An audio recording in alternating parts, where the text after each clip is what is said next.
Hello fellow book nerds, this is Gabby and today I'm going to be doing the mid-year Freakout tag. I've realized that first of all it's halfway through the year, which is just crazy. And second of all, since I just joined booktube, I thought that you didn't have any idea about my reading throughout the year or my reading taste, so I really wanted to talk about those books that I read a bit earlier or in 2019 that I didn't have a chance to talk about yet. So for most of the questions I've chosen books that I haven't talked about yet. 2019 has been a really good year so far, so as of filming of this video I read 46 books and my Goodreads goal was 50, but now I'm only 4 books away from the goal. I'm thinking about increasing it. So actually, what do you guys do if you are hitting your goal way too early to just let it go over your goal to increase your goal? First question is best book you've read so far. For this I would say Seven Husbands of Evelyn Hugo by Tyler Jenkins Reid. This book is a really big surprise as well because it got a lot of really good reviews, so I was expecting that I'd like it.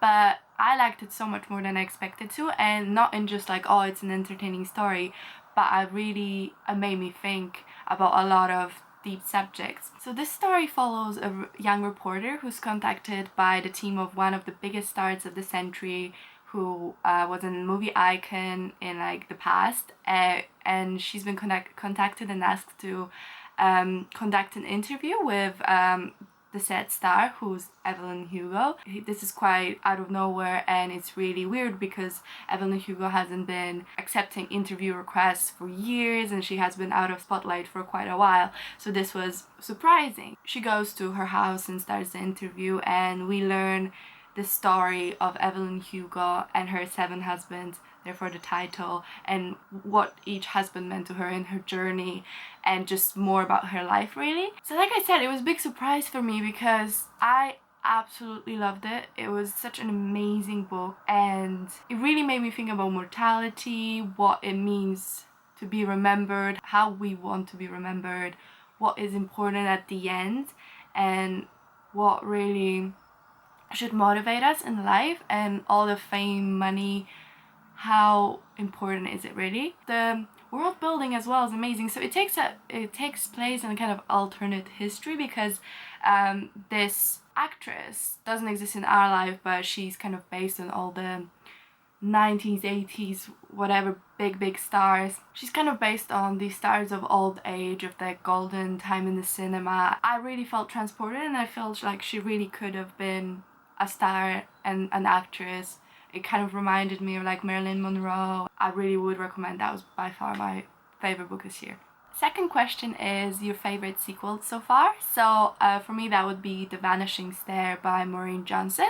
So it's the second book in the, I'm not sure what the trilogy is called, but the first book is called Truly Devious. So this is a sequel, so I can't tell you too much, but what the first book is about is there's this very exclusive elite school for highly gifted young people. We follow a young girl who gets admitted to the school she's really into detective stuff. She's really interested in solving crimes. In this school, very soon after it was opened, there was a murder and she is really fascinated by that crime and wants to solve it. So the first one was a big surprise for me as well because I heard about it from Emma's books and she was raving about it, so I decided to give it a try, and I was not expecting to like it as much as I did. It was a really good book and the sequel did not disappoint, because often sequels do disappoint, but this one definitely didn't. I really enjoyed it. And this year actually, because usually what I do is like if I read a series I just read the whole series in one sitting, but this year that didn't happen a lot and I didn't read a lot of sequels. The third question is new release you haven't read yet. For me, this would be King of Fools by Amanda Foody, which is the second book in the Shadow Games trilogy, I believe. So the first book is Ace of Shades. I absolutely loved Ace of Shades. Again, I heard a bit about it from Emma's books. I really liked it. So the story follows a city, but for me it had really New Orleans kind of vibes. So what city is kind of like City of Sin, and we followed 2 main characters. One of whom is looking for her mother who disappeared, and one of whom is like master trickster and he's trying to pull through with a scam.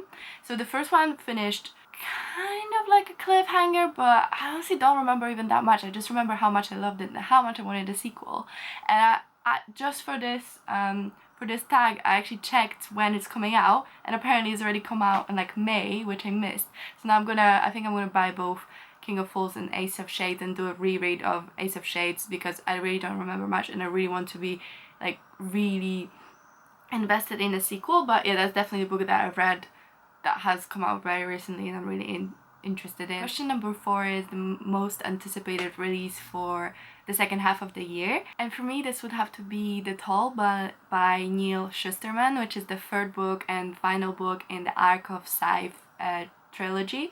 So Scythe is one of my all-time favorite books or series. What it's about is our world, we're in the future and we have eradicated all the problems in the world: hunger, poverty, death, injuries. We can heal everything, we can provide for everyone, but one thing we cannot deal with is the population. So because no one can die, the population is just through the roof. So in order to combat the overpopulation, we have these people who are called scythes, who are killers, but they're ordered to do so because otherwise we couldn't combat overpopulations. We follow 2 apprentices who are supposed to become a part of Sidon. Just like Evelyn Hugo, I was not expecting for this book to go so deep with me as it did. It made me think so much about mortality and the problems that we're facing, and what if we could get rid of every single problem. I would really recommend it. It's a very interesting premise, and I love when a book makes you think about more and about deeper topics. And I love just reading a really good adventure as well, but if it's a good adventure and then on top of that you have that, it's just really precious to me. So I really enjoyed it. I think, again, I heard about it from Emma's Books, like all my book recommendations, Emma's Books. Next question is the biggest disappointment of the year. So let me just preface this by I did not enjoy this book. I really still liked it. I gave it 4 stars, but it's just compared to my expectations, I felt a little bit disappointed. And this book is The Queen of Air and Darkness by Cassandra Clare. Don't get me wrong, I absolutely adore Cassandra Clare. Her first few books, I had to get through them twice. For me it was hard to get through, but it really did get better, and you can just see her writing getting so much better with every single book. So this book has 880 pages, and it's very similar for the 2 other books in the series, which is Lord of Shadows and Lady Midnight. They're both very thick. They're almost 900 or 1000 pages. Those books are really big, and despite that, I was never bored. I would sit there for 880 or whatever pages and just read through and be so engaged all the time. And when I was reading Queen of Air and Darkness, which I was so excited about, and then my boyfriend got it for me for Christmas, but I kind of kept putting it off because it was so big and intimidating. I mean, look at this. Look at the thickness of this. It's bigger than my face. It is. And I started reading it and I did enjoy it, but there was a certain point that I was just like, oh, can I just finish this please? Like, it felt like I've been reading it forever. I don't know what it was. I think I don't particularly like Jules or Emma. I kind of like Jules, but Emma's fine too. It's not like I don't like them, I just am not like in love with them. There's a sequence in this book where they go to a kind of alternate reality or whatever, and that's like one of my favorite tropes of all time.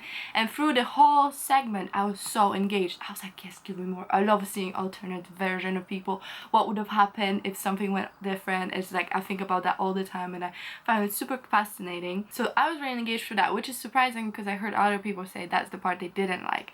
But then we got back to the real world and it was okay, but I was a bit disengaged through the thing. I was a bit bored, but it was okay. It was a beast of a book, and for the first time with Cassandra Clare, I felt like, can we just please get through this? The next question is biggest surprise, and for this I would have to go with The Crown's Game by Evelyn Skye. I bought this book like I pre-ordered this book on Book Depository like many moons ago. I liked the cover, okay? I am vain.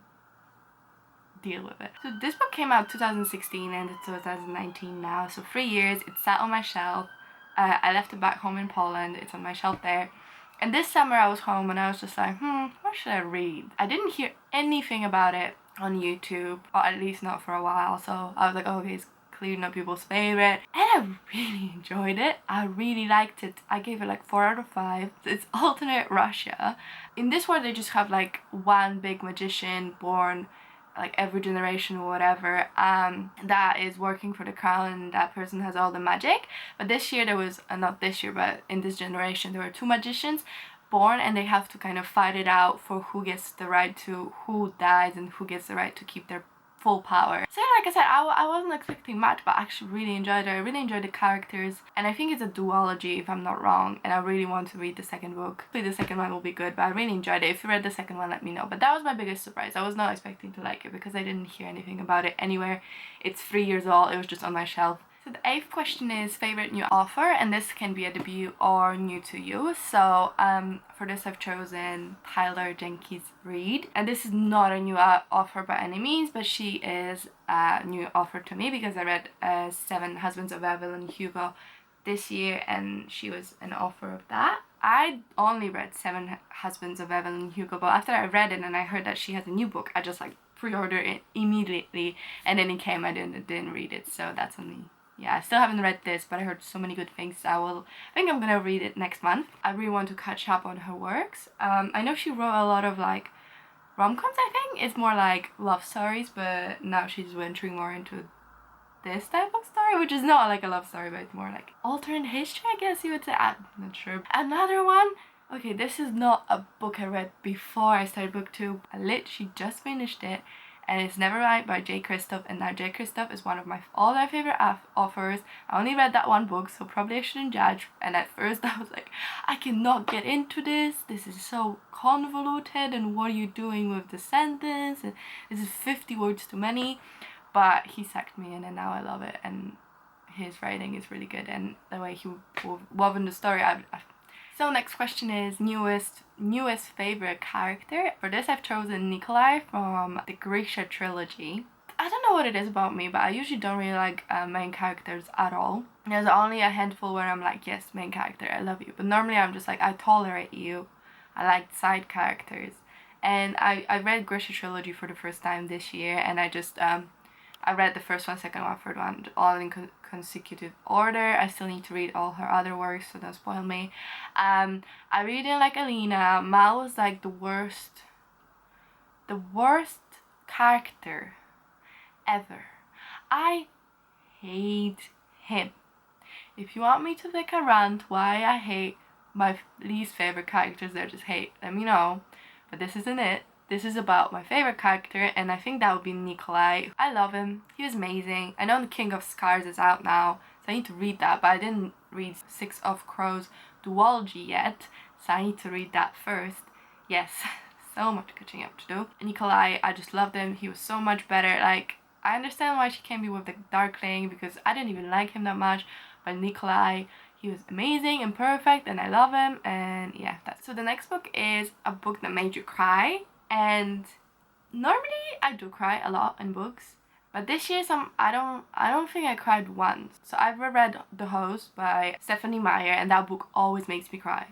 Every time I've read it, I've cried. So I might have cried on that, but I decided to pick a different book for this, because this book didn't make me cry, because I listened to it on an audiobook, so I was literally on a bus listening to it, so I couldn't cry, but it definitely made me choked up, and it really made me emotional, and I loved it so much. The book is Becoming by Michelle Obama. So it's a non-fiction book. Michelle Obama, who I think we all know, it's kind of telling the story of her life, really, from when she was a young girl to when she met Barack, and then when she was the first lady, and her journey. And honestly, it was one of the best reads this year. It meant so much to me because I read it in a time when I didn't know what I wanted to do with my life. Not that I know now, but I'm gonna finish university next year, so I felt like I really should have a very clear goal in what I want in life. Hearing a person of such high prestige as Michelle is in my eyes talk about her struggles with not knowing what she wanted to do, not knowing where she was going with life, it just really meant a lot. It was definitely the most meaningful read of my year, and it's tied with Evelyn Hugo for my favorite book of the year for sure. I would really recommend it. Even if you don't like Michelle Obama, or you do like her but you don't know too much about her, yeah, I would definitely give it a try. Next question is the book that made you happy, and this would be The Hating Game by Sally Thorne. And this book was recommended to me by my roommate after I read the Kiss Quotient, and I told her what it's about, and she was like, oh, if you like smutty books that I like kind of love to hate, you need to read The Hating Game. And I was blown away. It made me so happy, and it was a good time. And another answer to that would be The Kiss Quotient. I don't read many smutty books, and if I do, it's usually not romance, but it's like in fantasy. But that book, I started reading it in the hostel, and I stayed through the night even though I had a morning train. I just loved it so much. It made me so happy, just all giddy inside and really happy. Those two books I really recommend. They're very well written, they're really cute. They're smutty though. Just FYI, I'm letting you know. And the last question is, what books do you need to read by the end of the year? And this is just gonna be a quick shout out. Tall, finished the Witchland series, Daisy Jones and the Six, Renegades, which another one that was recommended by Emma's books. Okay guys, this is it for my mid-year book freakout tag. Thank you so much for watching. Let me know if you read any of those. Do you agree? Do you disagree? How's your reading year going? Because mine's going actually really well. Subscribe if you like to, and I will see you in my next video. Bye!